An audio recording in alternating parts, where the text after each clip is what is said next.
The rich don't work for money. I didn't tell my poor dad that I wasn't being paid. He couldn't have understood. And I didn't want to try to explain something I didn't understand myself. For 3 more weeks, Mike and I worked 3 hours every Saturday for nothing. The work didn't bother me, and the routine got easier. But it was the missed baseball games and being able to afford to buy a few comic books that got me too. Rich Dad stopped by at noon on the third week. He heard us his truck pull up in the parking lot and splutter with the engine was turned off. He entered the store and greeted Mrs. Martin with a hug. After finding out how things were going in the store, he reached into the ice cream freezer, pulled out 2 bars, paid for them, and signaled to me and Mike. Let's go for a walk, boys. We crossed the street, dodging a few cars and walking across a large grassy field where a few adults were playing softball. Sitting down at a lone picnic table, he handed Mike and me the treats. How is it going, boys? Okay, Mike said. I nodded in agreement. Learn anything yet? Rich Dad asked.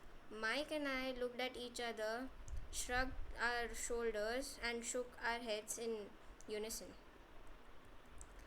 avoiding one of the life's biggest traps. Well, you boys had better start thinking. You have staring at one of the life biggest lessons. If you learn it, you will enjoy a life of great freedom and security. If you don't, you will wind up like Mrs. Martin and most of the people playing softball in this park.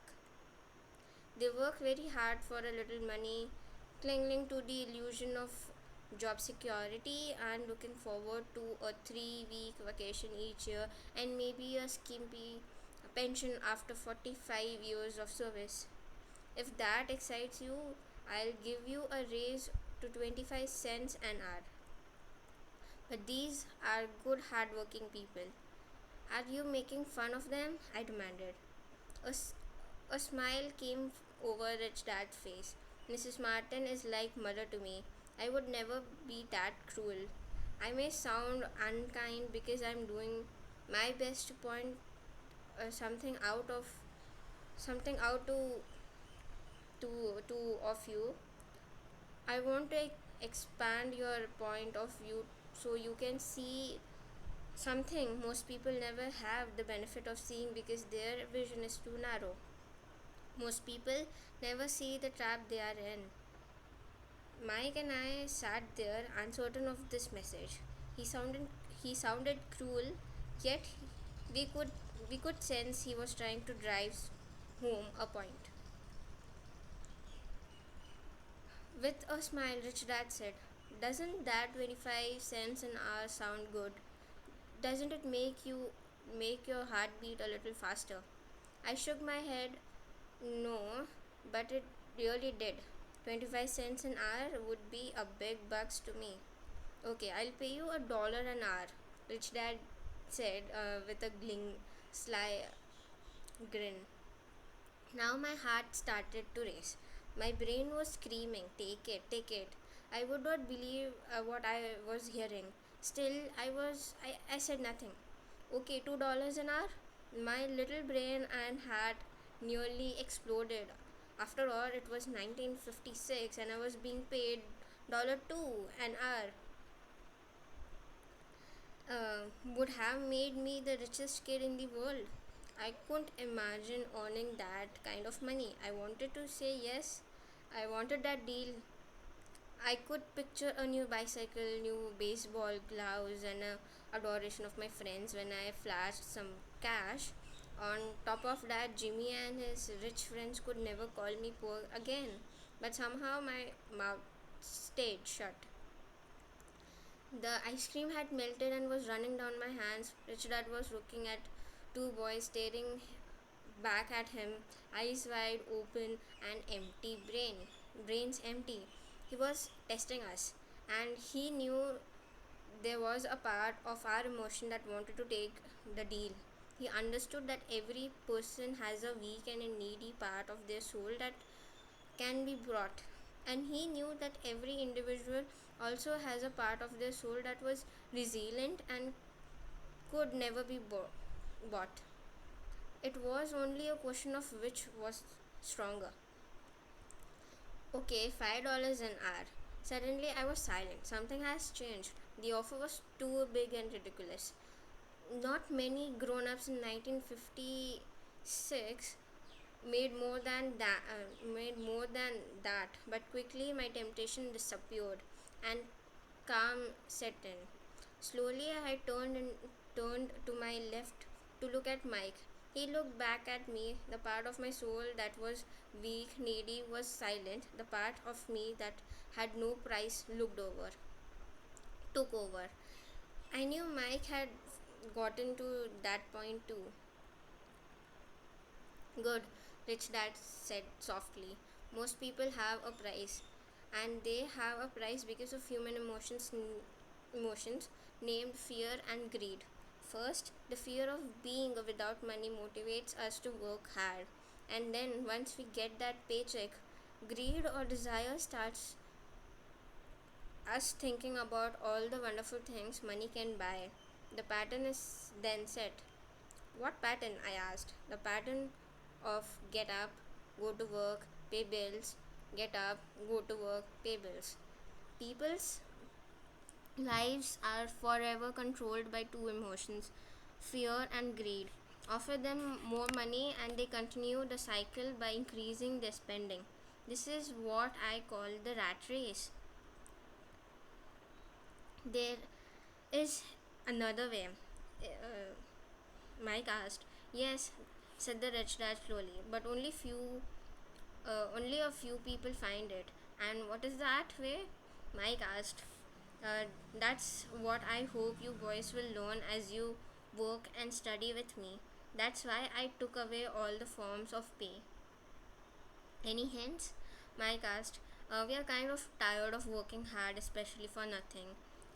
Well, the first step is telling the truth, said the rich dad. We haven't been lying, I said. Um, I didn't not say you were lying. I said to tell the truth. The rich dad restored. The truth about what? I asked. Um, how you're feeling, rich dad said.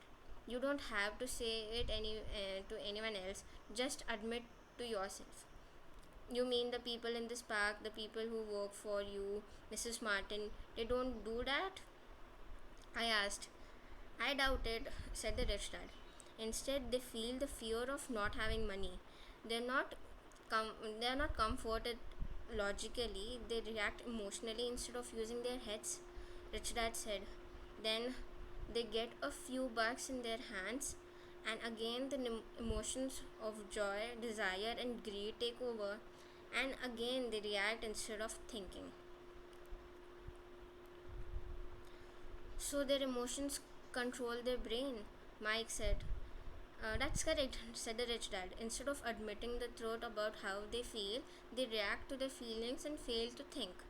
They feel the fear so that they go to work.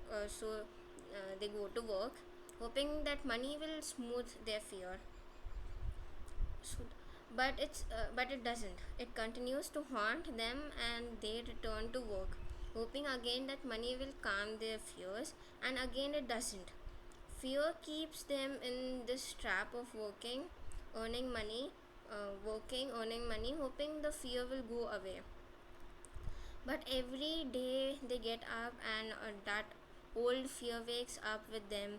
For millions of people, that old fear keeps them awake all night, causing a night of turmoil and worry.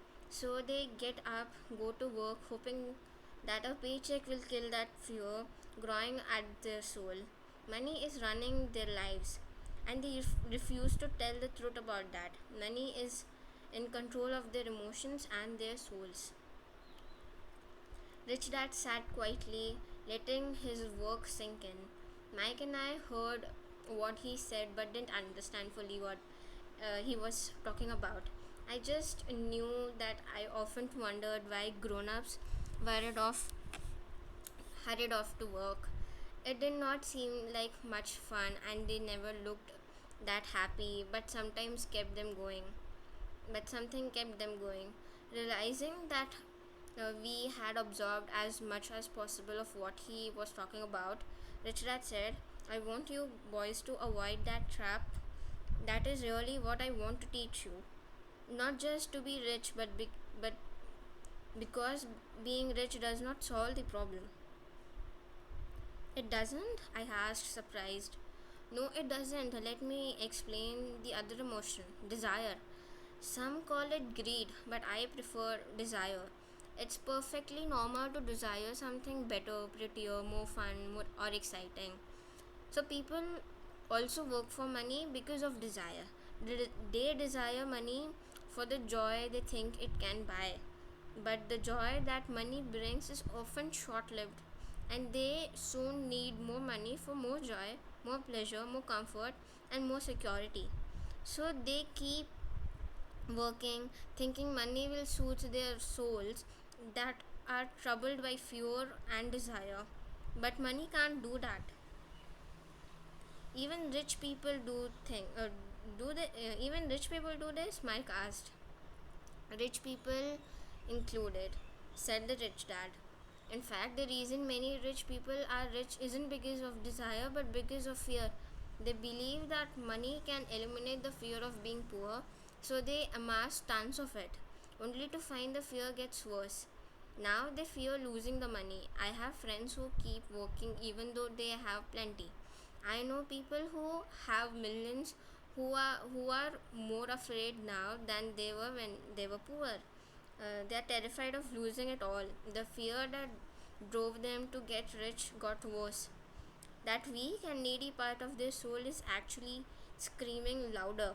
They don't want to lose the big houses, the car, the high life money has brought them.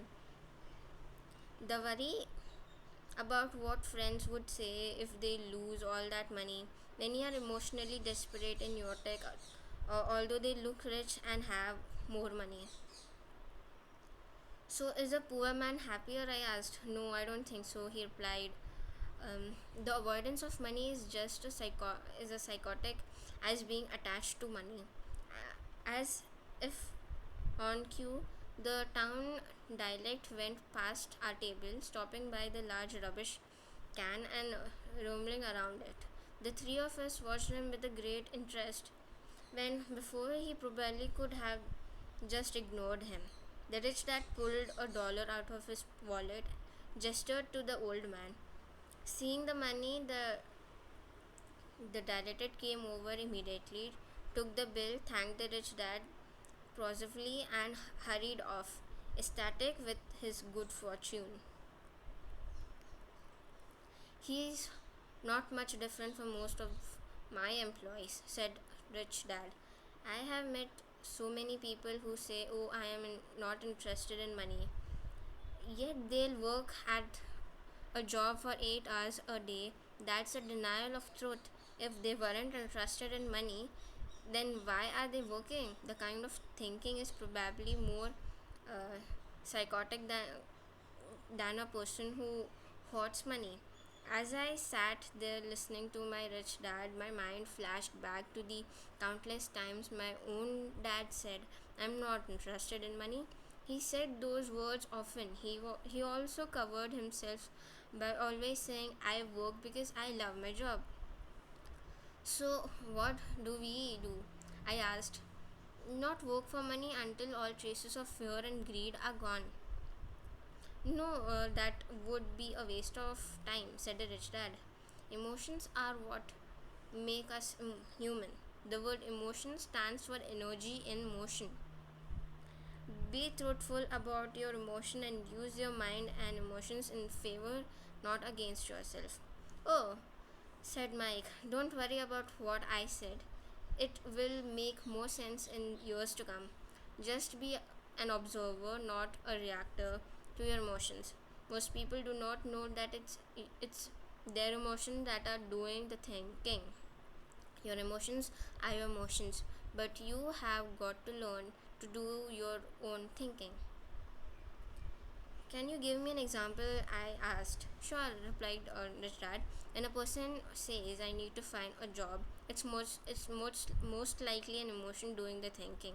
Fear of not having money generates that thought. But people do need money if they have to have bills to pay. I asked. Sure, they do, smiled the Rich Dad. All I'm saying is that it's fear that is all too often doing the thinking. I don't understand, said Mike. For example, said Rich Dad, if the fear of not having money arises, instead of immediately running off out to get a job, they instead might ask themselves this question: will a job be the best solution to his fear over the long run? In my opinion, the answer is no. A job is really a short term solution to a long term problem. But my dad is always saying, stay in school, get good grades, you can find a safe, secure job. I interjected, somewhat confused. Yes, I understand, he says that, said the rich dad smilingly. Most people recommend that, and it's a good part for most people. But people that make that recommendation primarily out of fear. You mean my dad says that because he's afraid? Yes, said the rich dad. He's terrified that you won't earn enough money and you won't fit into the society. Don't get me wrong, he loves you, but he wants the best of you. I too believe an education and a job are important, but it won't handle the fear. You see, that same fear that makes him get up in the morning to earn a few bucks is the fear that is causing him to be so fanatical about your going to school. So, what do you recommend? I asked. I want to teach you to master the power of money instead of being afraid of it. They don't teach that in school, and if you don't learn it, you become a slave to money. It was finally making sense. He wanted us to widen our views and to see what Mrs. Martin of this world could see. He used examples that sounded cruel at the time, but I have forgotten them. My vision widened that way, and I became to see the trap that I laid ahead for most people. You see, we all you all have employees ultimately. We just work at different levels, said the rich dad. I just want you boys to have a chance to avoid that trap caused by those two emotions, fear and desire. Use them in your favor, not against you. That's what I want to teach you. I'm not interested in just teaching you how to make a pile of money. That won't handle the fear or desire. If you don't first handle fear and desire and get rich, you'll only be highly paid slave. So how do we avoid that trap? I asked. The main cause of poverty or financial struggle is fear and ignorance, not the economy, not the government, not the rich. It's self inflicted fear and ignorance that keep people trapped. So you boys, go to school, get your college degrees, and I'll teach you how to stay out of that trap. The pieces of puzzles were appearing. My highly educated dad had a great education and a great career, but school never told him how to handle money or his fear of it.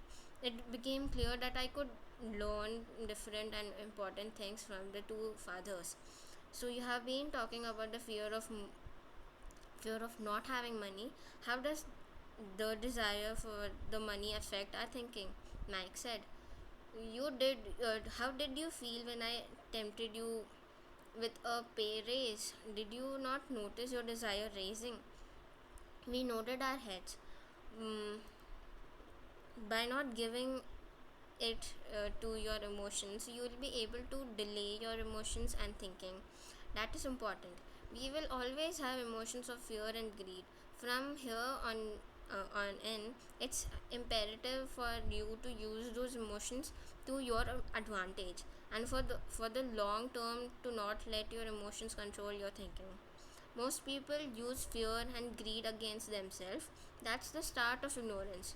Most people live their lives chasing paychecks, pay raises, and job security because of emotion of desire and fear, not really questioning where those emotion driven thoughts are leading them. It's just like the picture of a donkey dragging a cart with its owner dangling a carrot just in front of his nose. The donkey's owner uh, may be going where he wants to, but the donkey is chasing an illusion. Tomorrow there will be only another carrot for the donkey. You mean the moment I picture a new basketball glove, candy, and toys, that's like a carrot to the donkey? My cast.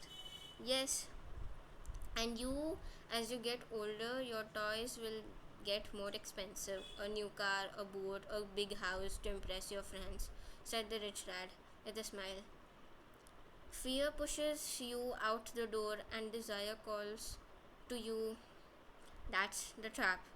So, what's the answer? Mike asked. What intensifies fear and desire is ignorance. That is why rich people with lot of money often have more fear uh, the richer they get. Money is the carrot, the illusion. If the donkey could see the whole picture, he might rethink its choice to chase the carrot. Rich Dad went on to explain that a human's life is a struggle between ignorance and illumination. He explained that once a person stops searching for information and self knowledge, ignorance sets in. That struggle is a moment to moment decision to learn to open or close one's mind. Look, school is very important. You go to school to learn a skill or a profession to become a contributing member to the society. Every culture needs teacher, doctor, mechanics, artists, cooks, business people, police officers, firefighters, and soldiers. School trains them so society can thrive and flourish, said the rich dad. Unfortunately, for many people, school is the end, not the beginning. There was a long silence. Rich Dad was smiling. I didn't comprehend everything he said that day, but as with most great teachers, his words continued to teach for years. I have been a little cruel today, said the rich dad, but I want you to always remember this talk. I want you to always think of Mrs. Martin, and I want you always to remember that donkey. Never forget that fear and desire can lead you into life's bigger trap if you are not aware of them controlling to your thinking. To spend your life living in fear, never exploring your dreams is cruel. To work hard for money thinking that it will buy you things that will make you happy is so cruel. To wake up in the middle of the night terrified about paying bills is horrible way to live. To live a life dictated by the size of paycheck is not really living a life. Thinking that a job makes you secure is lying to yourself. That's cruel and that's a trap. I want you to avoid it.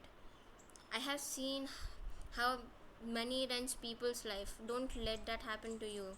Please don't let money run your life. A softball rolled under our table. Rich Dad picked it up and threw it back. So, what does ignorance have to do with the greed and fear? I asked. Because it is ignorance about money that causes so much of greed and fear, said the rich dad. Let me give you some example. A doctor wanting some money be bet to to better provide for his family raises his fee. By raising his fees, he makes health more expensive for everyone. It hurts the poor people the most, so they have worse health than those with money. Because the doctor raises their fee, the authorities raises their fee. Because the authorities fees has gone up, school teachers want a raise, which raises our taxes, and so on and so on.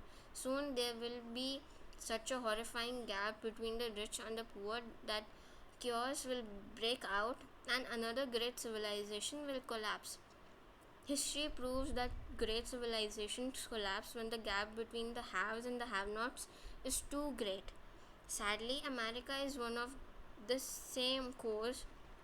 is on the same course because we haven't learned from the history. We only memorize historical dates and names and not the lesson. Aren't the prices supposed to go up? I asked. In an educated society with a well run government, prices should actually come down. Of course, that is uh, often only true in theory. Prices go up because of greed and fear caused by ignorance. If schools taught people about money, there would be more money and lower prices. But schools focus on teaching people to work for money, not how to harness money's power.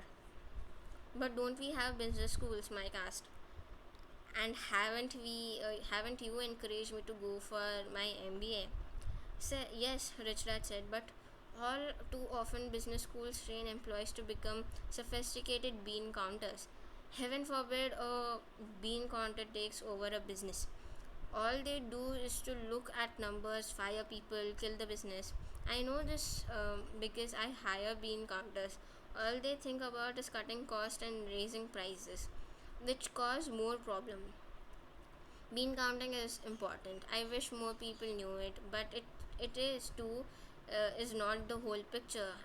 Added the rich dad angrily. So is there an answer? Mike said. Asked Mike. Yes, said the rich dad. Learn to use your emotions to think, not think with your emotions. When you boys mastered your emotions by agreeing to work for free, I knew there was hope.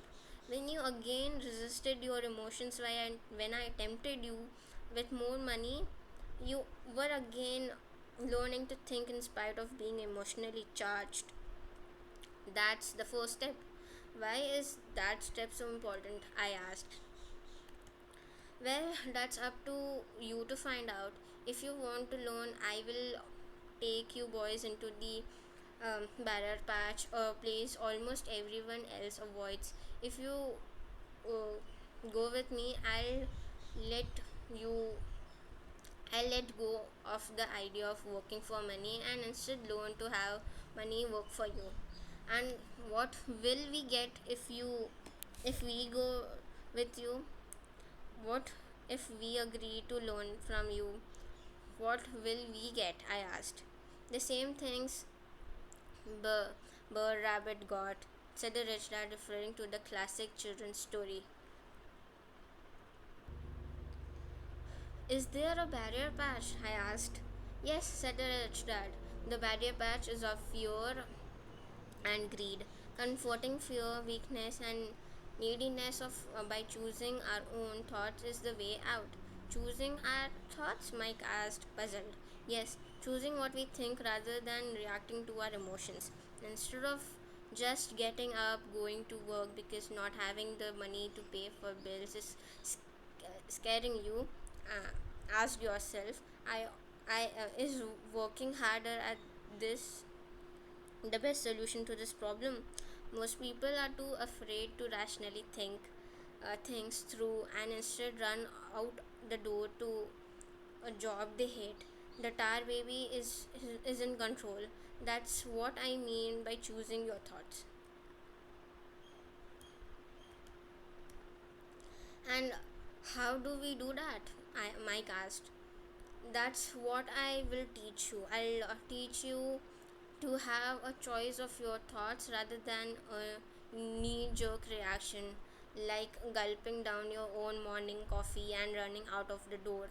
Remember what I said before, a job is only a short term solution to a long term problem.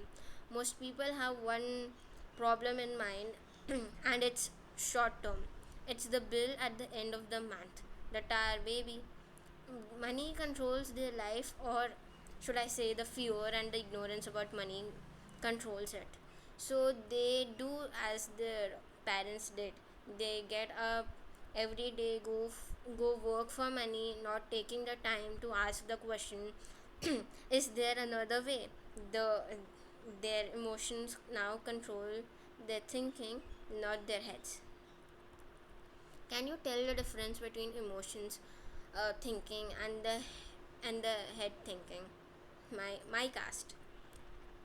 Oh yes, I hear it all the time, said the rich dad.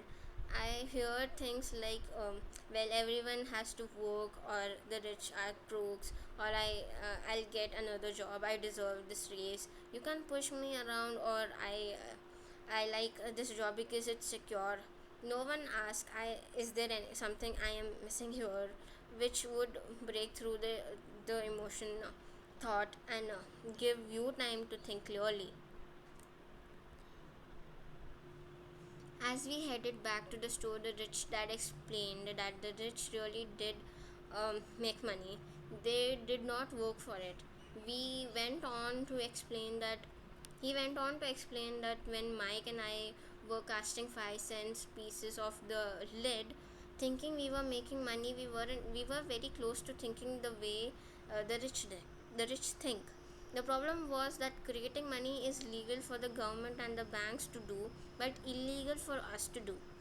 There are legal ways to create money from nothing, he told us. Rich Dad went on to explain that the rich know that money is an illusion, truly like the carrot for the donkey. It's only out of fear and greed that the illusion of money is held together by billions of people who believe that money is real. It's not. Money is really made up. It's it is only because of the illusion of confidence and the ignorance of the masses that this house of cards stands.